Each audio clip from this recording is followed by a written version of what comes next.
Boa noite, pessoal. Sejam bem-vindos. Vamos dar início, então, à nossa programação.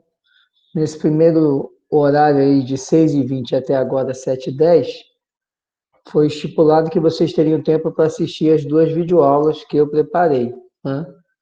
E agora a gente vai efetivamente entrar, né, no momento que a gente vai debater o conteúdo e aprofundar alguns aspectos do conteúdo que se façam necessários, tá?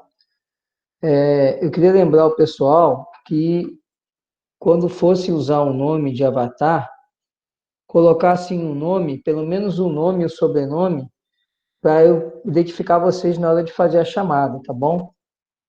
Quem botar um nome que ficar difícil, eu não conseguir descobrir na chamada, aí eu vou ter dificuldade de fazer a presença depois, tá? Porque eu gero automaticamente aqui a lista de frequência.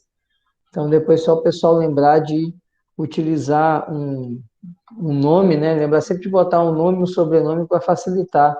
Não usar, se for usar um nome fantasia, alguma coisa, colocar também o nome e o sobrenome para facilitar o identificar. Pelo menos o primeiro nome, né? E mais um sobrenome, que aí na chamada eu consigo identificar, tá bom? Bom, vocês viram que nós disponibilizamos duas videoaulas, né? Eu fragmentei esse conteúdo dessa semana em duas videoaulas, para não ficar um vídeo muito extenso. O primeiro, eu trouxe ali o conceito de direito tributário, trouxe a natureza jurídica do direito tributário, trouxe a relação do direito tributário com outros ramos do direito. Falei também sobre a atividade financeira do Estado, porque isso é importante para a gente entender onde o direito tributário ele vai acabar interferindo no funcionamento da máquina estatal. E a atividade financeira é justamente o intercâmbio de duas atividades do Estado, a atividade arrecadadora e a atividade de custear os gastos públicos, executar os gastos públicos. E um segundo vídeo eu trouxe o conceito de tributo, que é fundamental, né, para a gente começar a compreender o direito tributário e entender o principal instituto do direito tributário, que é o tributo. E antes de eu fazer mais algum comentário, eu queria saber se alguém tem alguma pergunta do que foi assistido, se teria algo a trazer, algo a apresentar do que foi estudado nas duas videoaulas. Alguma dúvida, alguma curiosidade? Só botar aqui o carregador aqui dentro. Alguma dúvida, alguma curiosidade que tenha ficado?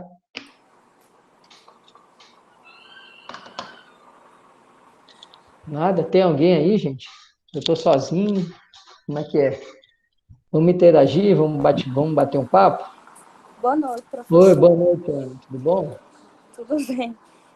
Eu fiquei em dúvida quando o Sim. senhor falou nas distinções importantes, que foram os tópicos de tributos quanto à hipótese de incidência e a Certo, arrecadação de tributos. certo. Beleza. Foi já o finalzinho do último vídeo, né? Isso. Então, vamos lá. Eu vou tentar esclarecer melhor, tá bom? Então, vamos lá. Por que eu apresentei essas duas classificações?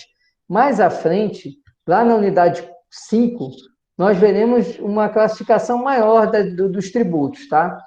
Mas, por enquanto, eu precisava já mostrar para vocês essas duas classificações. A primeira, a classificação que se refere exatamente à vinculação do tributo a uma atividade específica ou não, né? Vocês viram que eu mencionei ali, né, exatamente quanto à hipótese de incidência. O que é a hipótese de incidência? É a situação jurídica que faz com que um tributo seja cobrado. Trazendo aqui, de maneira bem simplória, esse conceito que vai ser estudado mais propriamente à frente.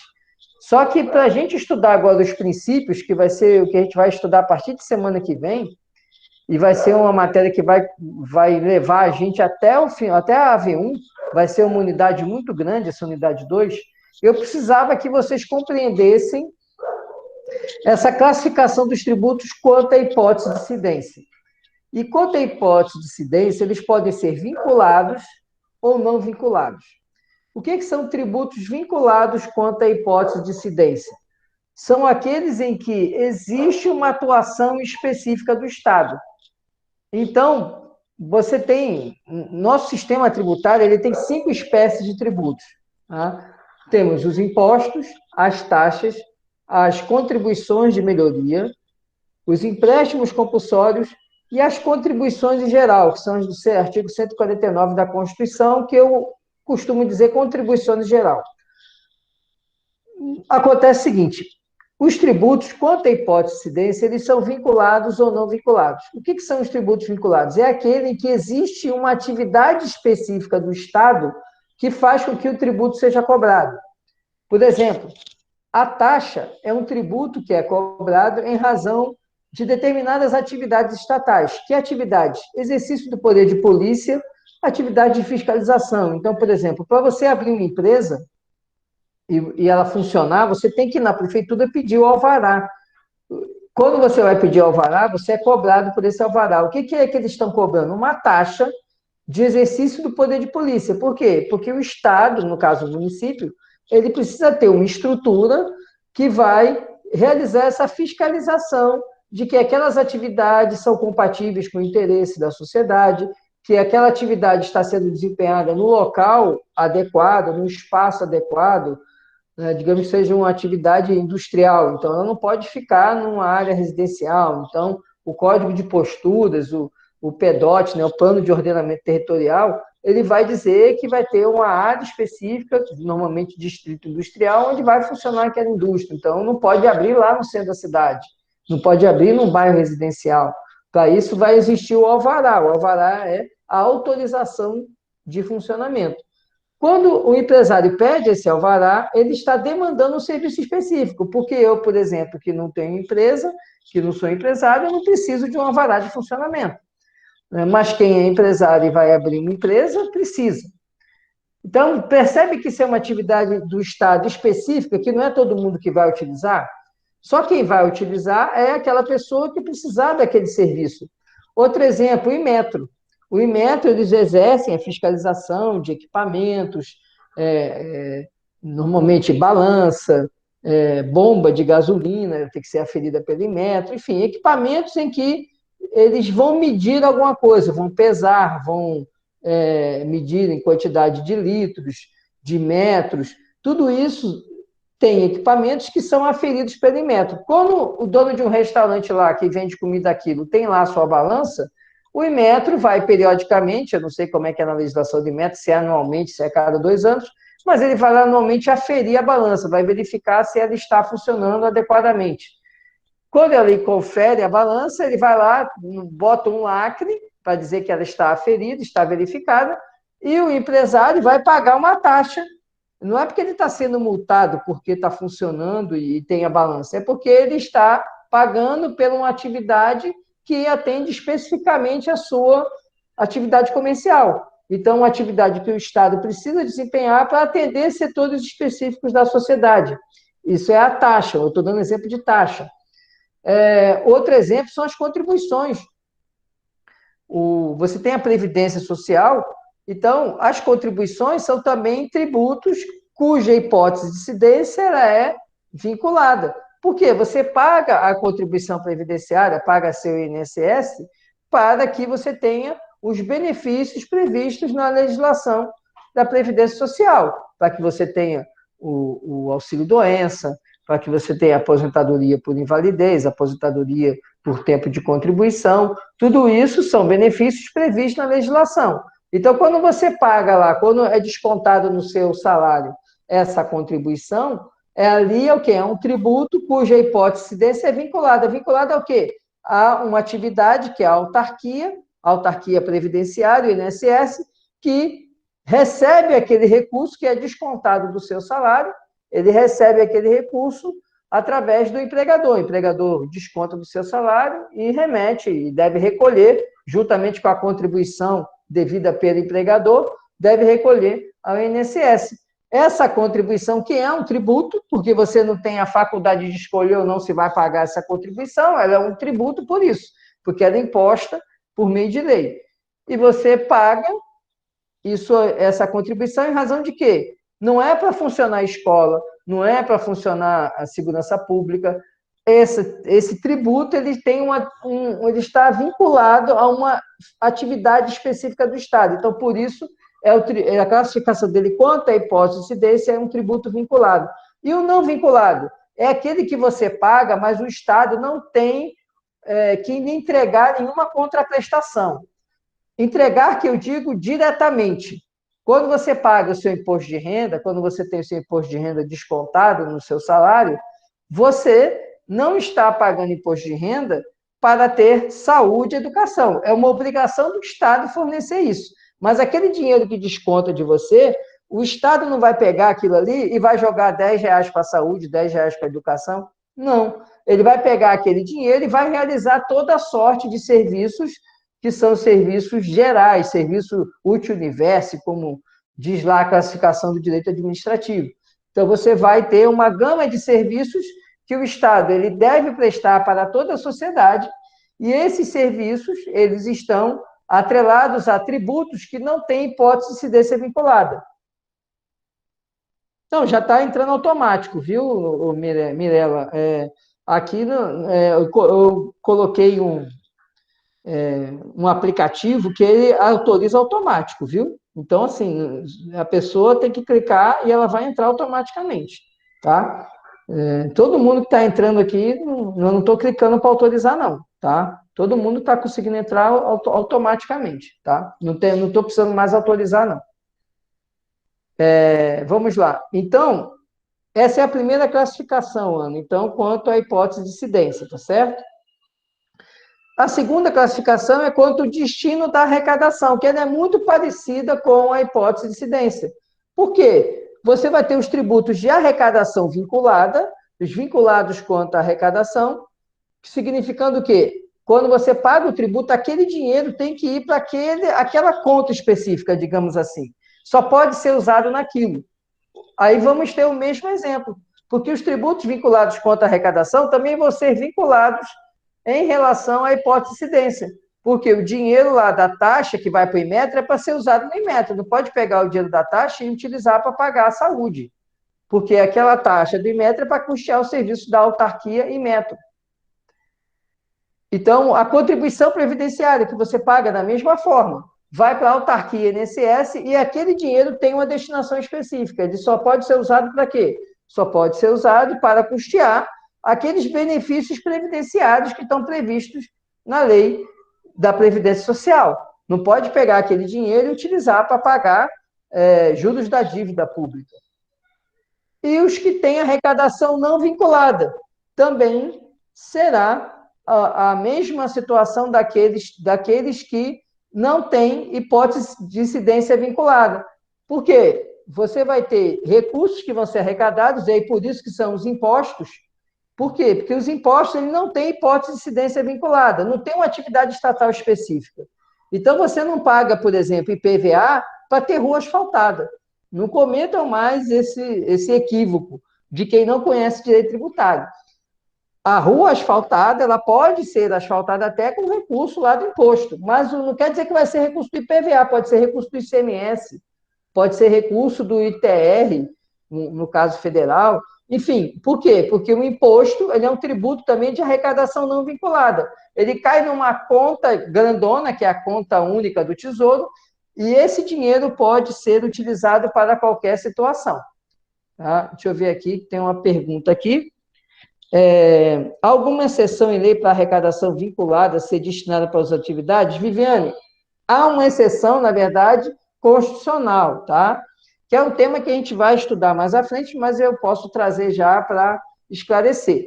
São aqueles recursos que são destinados para a saúde e educação, que estão previstos lá no artigo 169 da Constituição.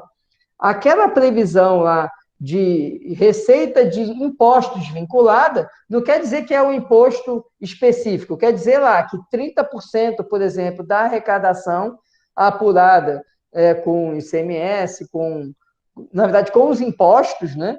Lá ele fala em arrecadação de impostos, então a Constituição diz lá que tantos por cento vai para a educação, tantos por cento para a saúde, mas quem, mesmo assim, Viviane, mesmo nessa situação, eu não posso dizer que é o dinheiro do imposto de renda que está vinculado à saúde, percebe? Por quê? Porque é o total da arrecadação de impostos, tem lá X% que tem que ser gasto com saúde e Y% que tem que ser gasto com educação. Tá? Então, seria uma exceção a essa regra de que imposto é tributo com arrecadação não vinculada. E eu entendo que não deixa de ser, embora a doutrina diga que é uma exceção, mas quando diz lá que 30% da arrecadação dos impostos da União devem ser gastos com educação, saúde, etc., quer dizer o seguinte, a União tem vários impostos, tem o IPI, tem o ITR, tem o imposto de importação, exportação, tem o IOF, tem o imposto de renda. Então, tem vários impostos. O total da arrecadação desses impostos, eu tenho que gastar 30%. Então, eu posso pegar e gastar só ITR com educação, como eu posso gastar só IOF com saúde.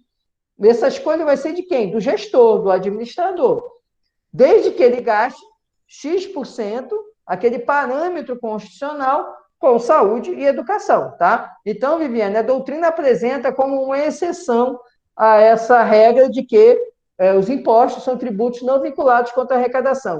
Eu considero que ele continua sendo não vinculado, porque apenas o que se vinculou foi uma parte dessa receita do total da arrecadação de impostos, tá bom? Acho que eu já esclareci a Viviane e a Ana, né? Acho que foi a Ana que perguntou. Espero ter esclarecido. Se tiver ficado alguma dúvida, a gente retorna ao ponto, tá bom, Ana? Mais alguém tem alguma pergunta? Ficou ok, Ana? Ficou sim, muito obrigada. Tá jóia. Tá jóia. Mais alguém ficou com alguma dúvida aí naquela parte inicial? O município tem interesse nesses impostos para... Paulo, o município tem impostos que são de arrecadação própria, tá? Então, o município tem o ITBI, tem o IPTU e tem o ISS. O que acontece é que, tanto na saúde como na educação, existe, né, o fundo estadual, o fundo municipal. Esse fundo, que eu quero dizer, a União repassa uma parte dessa arrecadação desses tributos para fins desses impostos, melhor dizendo, para custear a saúde e a educação. A União repassa para estados e municípios e também os estados repassam uma parte do ICMS e também do IPVA para os municípios, tá certo? Então, assim, não é que a União, não é que o município tem interesse. Quem legisla sobre o seu tributo é quem é competente para cobrar esse tributo. A gente vai estudar sobre isso, essa questão da competência tributária. Então, a União legisla sobre os tributos dela, assim como os estados e os municípios. O que acontece é que parte dessa arrecadação com os tributos federais fazem parte desse fundo, né, do Fundo Municipal de Educação, do Fundo Estadual. Então, esse é o repasse obrigatório da União, né? A União, ela repassa recursos para a saúde e educação que compõem esse fundo, que existe uma lei específica que diz como é que se faz o rateio desse fundo entre estados e municípios. A mesma coisa o ICMS. No caso do ICMS, tem a questão do valor, não é valor agregado fiscal, não. Como se fosse o valor agregado fiscal, que é um valor médio da arrecadação de cada município. Aí com esse valor é feito um cálculo percentual para saber quanto o município vai receber de participação do ICMS, que vai compor também esse fundo para custeio da saúde e da educação, tá bom? Então, assim, não que ele tenha um interesse, mas o interesse dele é indireto, ele não pode atuar diretamente nos impostos federais, assim como os federais não podem atuar nos municipais e estaduais e vice-versa, tá bom? E o interesse dele é apenas de receber o recurso, tá joia? Mais alguma pergunta aí, gente?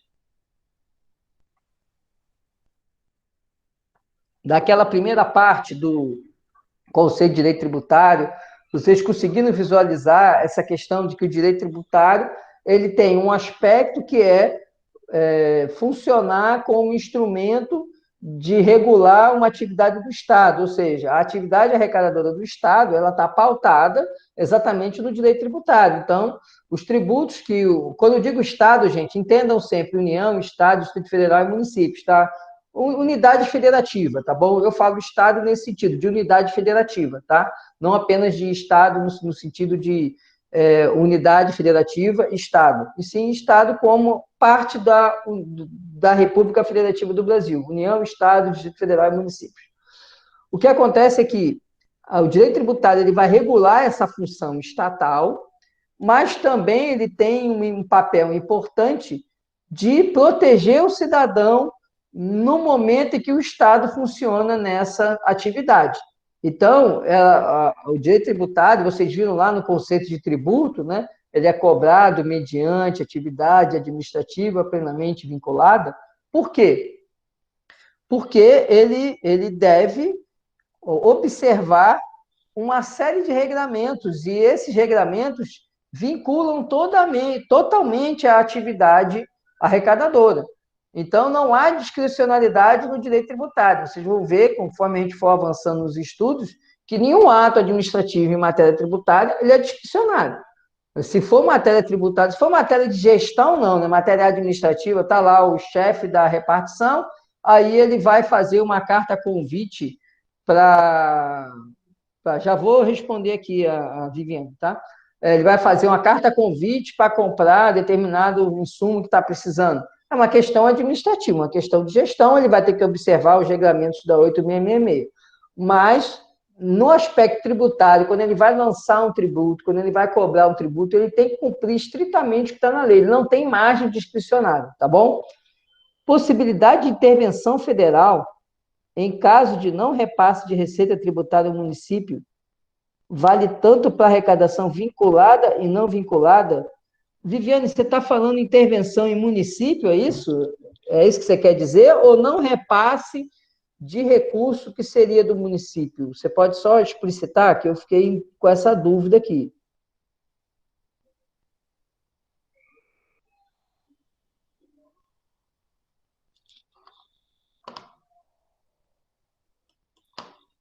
Hein, Viviane? Você está querendo... Bom, a repasse para o município. Então, você quer dizer intervenção, por exemplo, federal no Estado, porque o Estado não repassou a parte do ICMS para o município. É isso que você quer dizer, né? Pronto, beleza. Então, assim, olha, assim, Viviane, a gente vai conversar aqui em aspecto teórico, viu? Porque nunca vi uma intervenção por não repasse de recurso tributário, né? De recursos de repasse obrigatório. Mas é possível porque está sendo descumprido, está afetando o Pacto Federativo, e quando afeta o Pacto Federativo, existe sim a possibilidade de um pedido de intervenção, certo? Então, nesse caso, é possível, e aí tem que ser a transferência obrigatória, tá? Não é aquela transferência de convênio, porque a transferência de convênio, ela é um regramento contratual, né? Então, ela é uma transferência não obrigatória, ela é uma transferência voluntária. Então, as transferências voluntárias, elas não se sujeitam pelo menos no meu entender, não conheço nada escrito sobre isso, então, até onde eu conheço, não se sujeitaria a essa possibilidade de intervenção por não cumprimento de um convênio. O que aconteceria seria ajuizar uma ação no Supremo, que é quem tem competência originária para litígios envolvendo unidades da federação. Então, o município teria que entrar com a ação contra o Estado lá no Supremo, porque o Estado não está repassando. Seria o meu entendimento. No aspecto de recurso relativo à repartição de receita tributária, aí isso é recurso obrigatório constitucionalmente a transferência. E aí vejo que caberia sim esse pedido de intervenção, né, para que houvesse intervenção na União, no Estado, para compelir o Estado a fazer essa transferência obrigatória. Tá? Não sei se atendi a sua pergunta, mas basicamente seria isso. Seria as transferências obrigatórias, são aquelas previstas na Constituição, de participação de receita tributária, essa sim autorizaria a intervenção. Agora, a de transferência voluntária, que é de convênio, não, entendo que seria ação originária, né, ação civil originária no Supremo. Tá bom? Mais alguma pergunta aí? Então, eu vou fazer uma passagem rápida aqui pelo conteúdo para a gente não ficar... a gente dá uma geral aí, né? Tentando ajudar aí quem tenha ficado com dúvida e não quis se manifestar. Então, como eu disse, Professor, diga aí, diga aí. desculpa interromper. Não tem problema, pode falar. O Em objetivo é ouvir relação, eu não você. Eu estou entendi, falando porque está todo mundo em silêncio. Mas eu ouvi você. Diga aí, Dani. tranquilo. Em relação às receitas originárias, eu não entendi muito não. Beleza, vamos lá. Vamos voltar então a entender o que é receita originária e derivada, né? Ficou claro que tributo é uma receita, né? E que as receitas são necessárias para a manutenção das atividades do Estado. É através do dinheiro, receita, o dinheiro que entra, né? Dinheiro esse que é arrecadado na sociedade, que se mantém as funções estatais. E no aspecto do direito financeiro, no aspecto da classificação das receitas públicas, pública justamente porque é dinheiro que ingressa nos cofres públicos, no aspecto da receita pública, nós temos dois tipos de receita quanto à origem. Ela pode ser originária ou derivada. Originária é quando a receita ela vem do próprio patrimônio do Estado, e mais uma vez, Estado entendendo aí ente público. Por que do próprio patrimônio? Porque você tem receitas que são originadas, são geradas com o Estado atuando junto à economia, como se fosse qualquer ente econômico. Então, ele atua como particular. Então, quando você tem, por exemplo, a Petrobras é uma empresa pública, uma sociedade de economia mista, né, do gênero, né, empresas públicas, mas é uma sociedade de economia mista, cujo acionista controlador é a União. E a União, quando a Petrobras dá lucro, ela recebe participação nos lucros, como todo acionista da Petrobras. Veja que aí a União, ela se coloca como qualquer acionista. Se você quiser comprar uma ação da Petrobras, você compra, e a União, ela é acionista majoritária e a controladora da União, perdão, da Petrobras. Mas você também vai receber os lucros quando eles forem distribuídos, assim como a União recebe. Então, quando eu falo de receita originária, é essa receita do patrimônio da União, que o próprio patrimônio da União gera. Então, quando ele recebe uma participação de ações, ele recebe uma participação no lucro, em razão da distribuição do lucro, ele está recebendo uma receita originária. Por quê? Não estava no patrimônio dele as ações? Se você tiver ações também no seu patrimônio, quando vier a distribuição do lucro, você vai receber. A União, então, ela age, a União, o ente público, ele age como se particular fosse, administrando o seu patrimônio.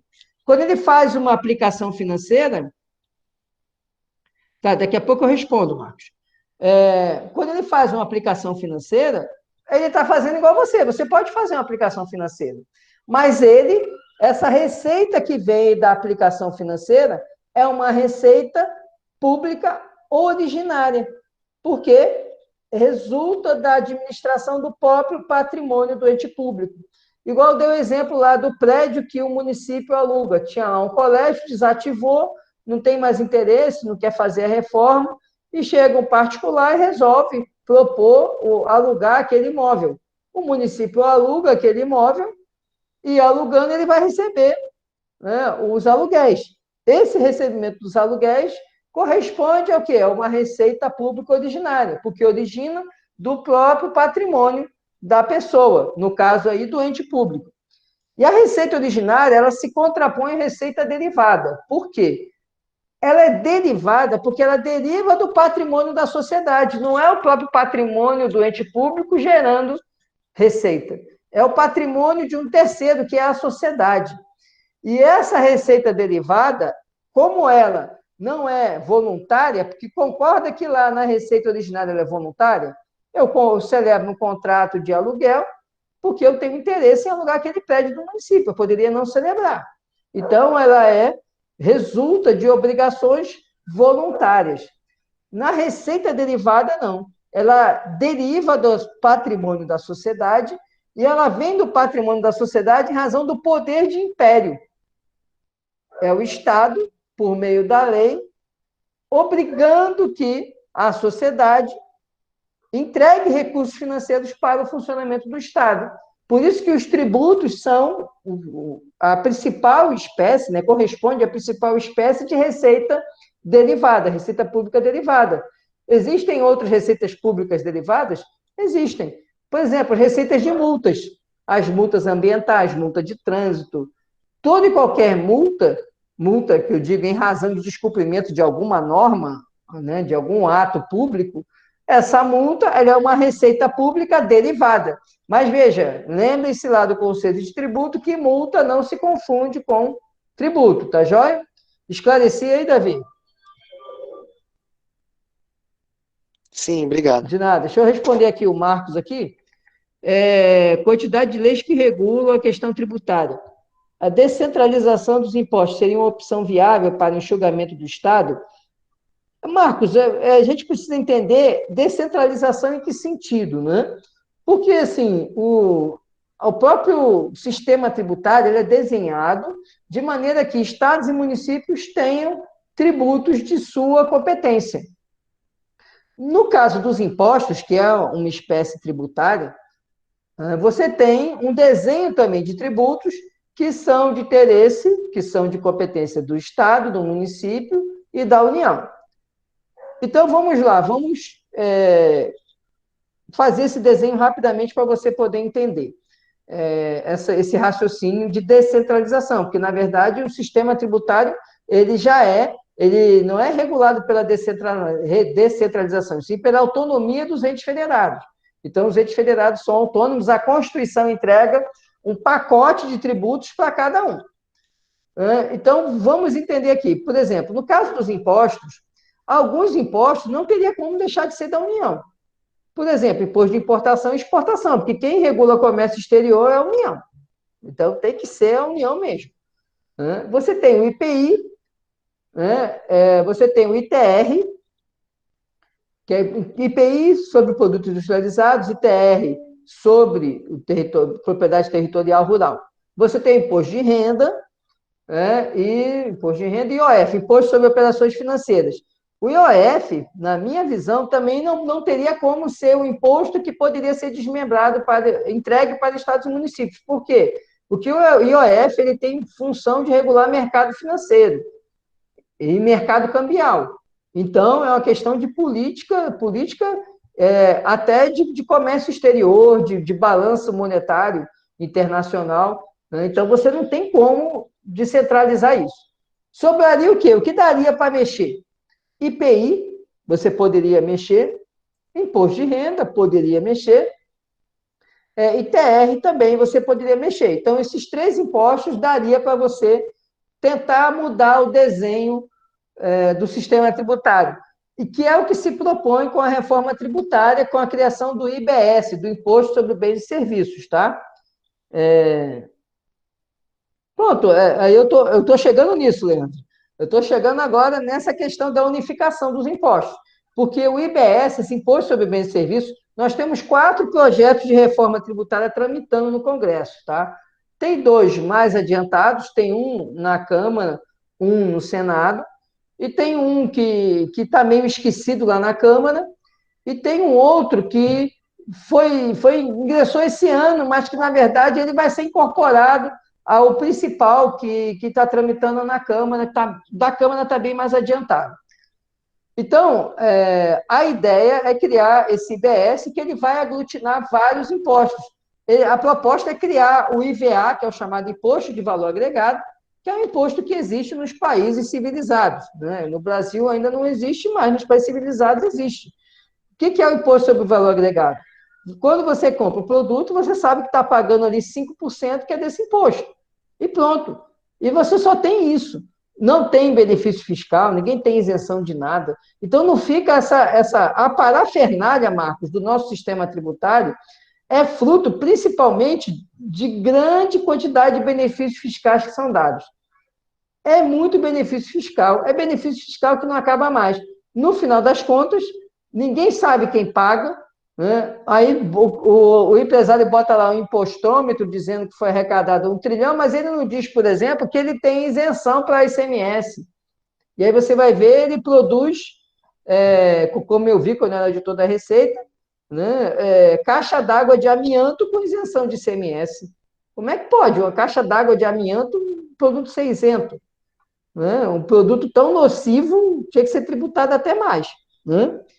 Não, então vamos lá, Marcos. Aí eu quero chegar nisso. A unificação, ela vai gerar a diminuição da complexidade do sistema tributário. Quando você fala em descentralização, e essa é a grande... Por que a União preferiu resolver logo a reforma das contribuições?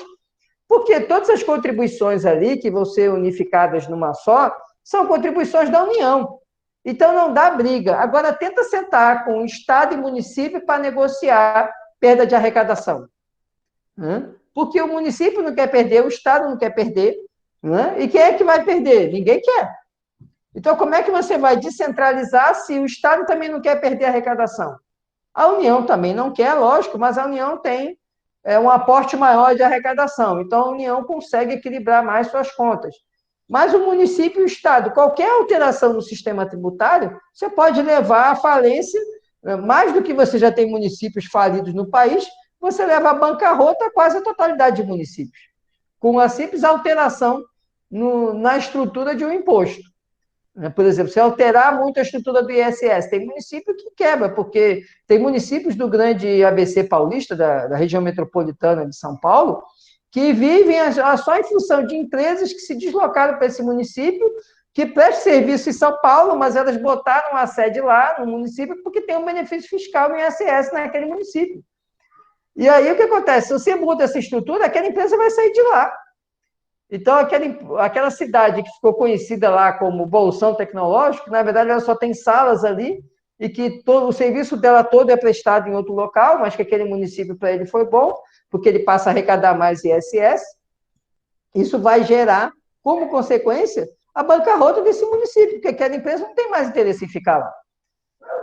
Então, a questão de você descentralizar, a gente tem que ter muita cautela com isso, porque você tem municípios também, por exemplo, que até hoje não arrecadam IPTU, que a arrecadação de IPTU ela é risível.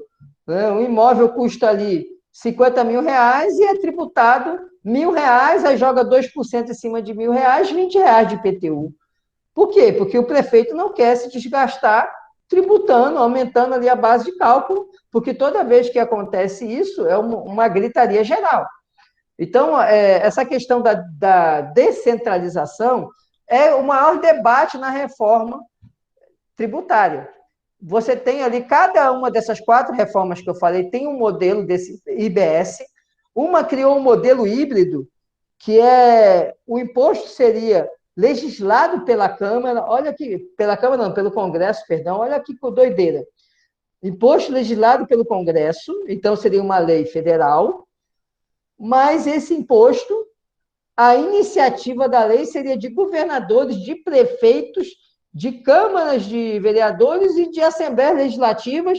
Aí a emenda constitucional, o projeto de emenda, ele traz lá uma gradação de como seria, tinha que ter tantos governadores, tantos prefeitos, tantas assembleias, tanto... Então, assim, é uma loucura. Eu não sei, a gente não sabe como essa reforma vai... Pois é, Marcos, é uma loucura. A gente não sabe como essa reforma vai andar. Por isso que a União resolveu logo a fatia dela, porque a contribuição é dela, ela vai legislar, vai unificar ali as contribuições e está resolvido. Agora, no caso desse IBS, que é o imposto, ainda não se sabe como a reforma vai desenhar exatamente essa descentralização. Porque se você jogar só na mão do município, corre o risco de você criar uma guerra fiscal sem precedente no país. Como a gente já vê muitas vezes, diminuiu com alterações da Lei Complementar 116, que é a lei que regula o ISS, mas a gente viveu aí momentos, e ainda vive no âmbito do ICMS, momentos de uma guerra fiscal austera, né? Muito voraz. Então, a preocupação também é essa, porque você não... Nosso país é um país de muitas desigualdades. Então, se você descentralizar e não tentar criar mecanismos para barrar essas desigualdades, vai acontecer o quê? As empresas vão sair, né, dos locais onde ela estava ali, que tinha o benefício fiscal, ela vai levar e vai para onde ela vai estar no centro de mais favorável para ela, onde está o maior centro consumidor, onde está a riqueza, onde tem a matéria-prima que ela precisa. Então, a tendência é você aumentar as desigualdades regionais no país. A preocupação da descentralização é essa, né? É a gente se nosso país fosse um país que tivesse menos desigualdades regionais, talvez isso funcionasse melhor, né? Mas, por isso que a gente não pode comprar a ideia sem entender a complexidade do sistema, tá bom?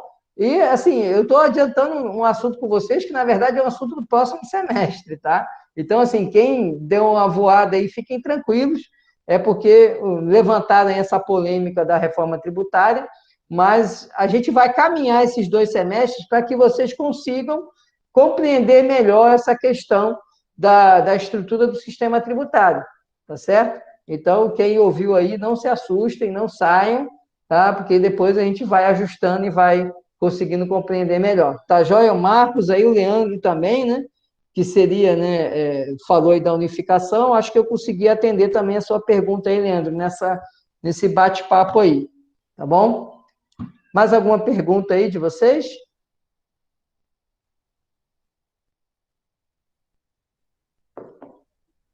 Falou, Leandro. Beleza.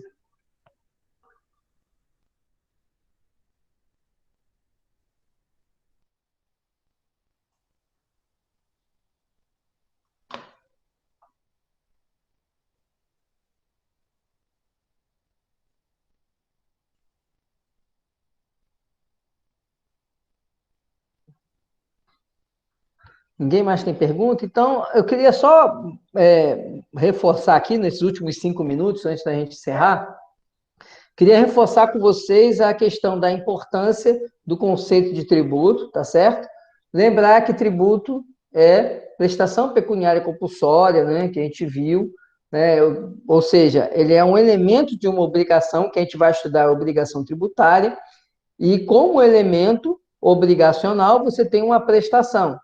Ela é pecuniária porque tem que ser em dinheiro, e é compulsória porque é exigível, né, de maneira unilateral, não é voluntária. Ela é compulsória porque a pessoa não tem a possibilidade de escolher ou não pagar o tributo, diferente da obrigação voluntária, que você pode ou não aderir àquela obrigação. Você faz um contrato de telefonia, compra um chip de telefonia da operadora que você quiser, você não é obrigado a usar uma operadora só. Agora, o ICMS você é obrigado a pagar para o Estado. Por quê? Porque é um tributo. Ela também é em moeda, o valor cuja nela se possa exprimir, ou seja, vai ser em real. Se for naquelas unidades fiscais, elas são parâmetros que são conversíveis em real. Em moeda, cujo valor é instituído em lei, ou seja, tem que ter uma lei que determina, a gente vai ver que no tributo, o princípio da legalidade, que vai ser o que a gente vai estudar semana que vem, é o da legalidade estrita. Todo tributo ele é instituído por lei. Não há tributo instituído por decreto, por qualquer ato infralegal, é sempre lei. Não se confunde com sanção, com punição. Então, você paga o tributo não porque você está sendo punido, você paga o tributo porque você praticou um fato gerador.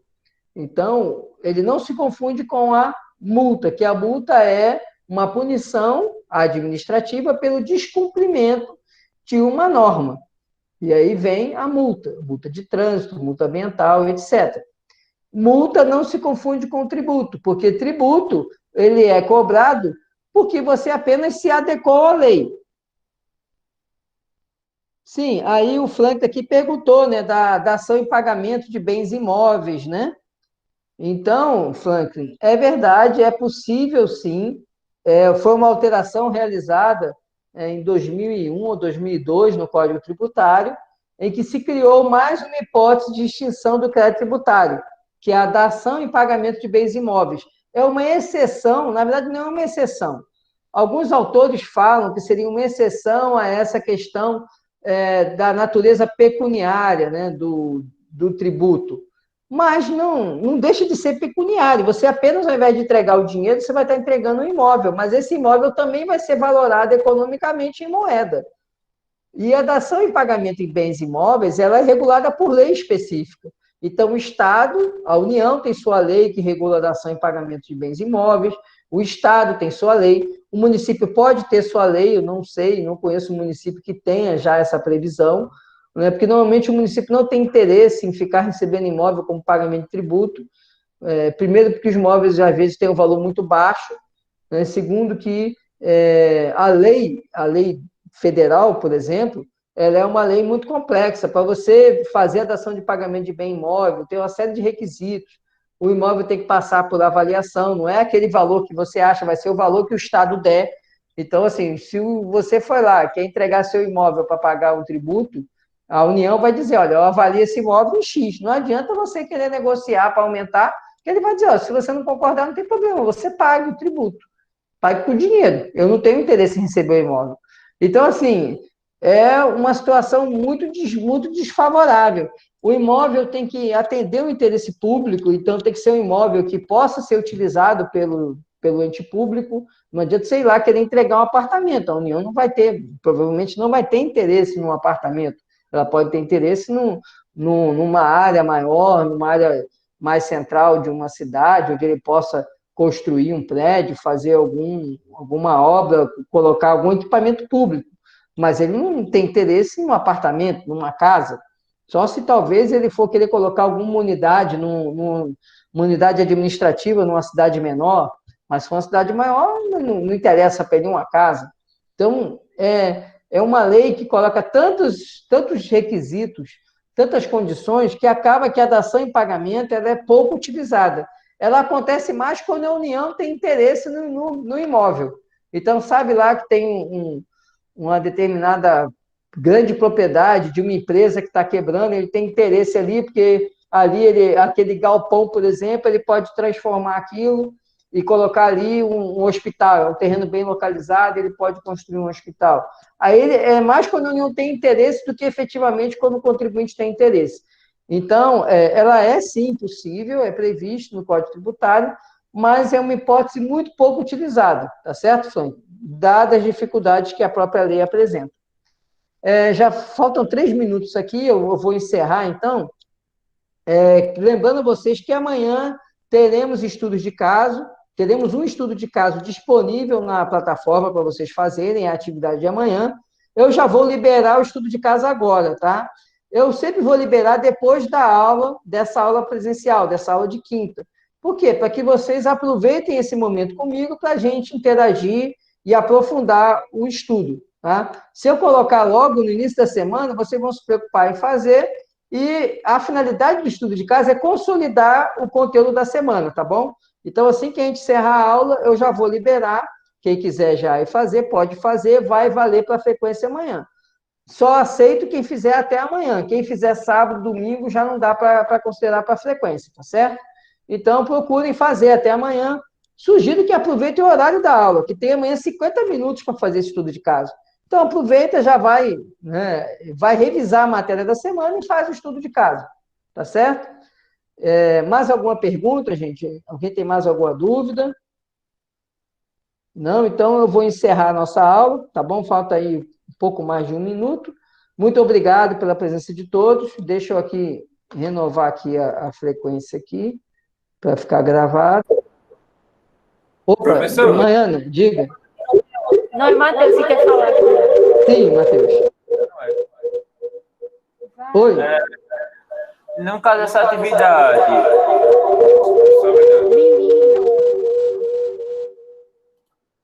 Peraí. Pronto, agora deu certo. Desculpa, quem estava dando microfone. Pois é. Uhum. Diga, Matheus. Essa atividade que o senhor vai liberar para a gente enviar pelo portal, é isso? Pelo portal mesmo, tá? Você vai entrar, você vai digita no Word, ou se quiser, escreve no papel. Não precisa ser nada bonito e maravilhoso, não vai valer ponto, tá? É só atividade, na verdade, para consolidar. Então, você vai pegar o papel, escrever sua resposta, bate a foto e joga lá no portal, tá bom? Tá certo? Você vai ter lá a atividade, vai ter o campinho para você jogar o seu arquivo.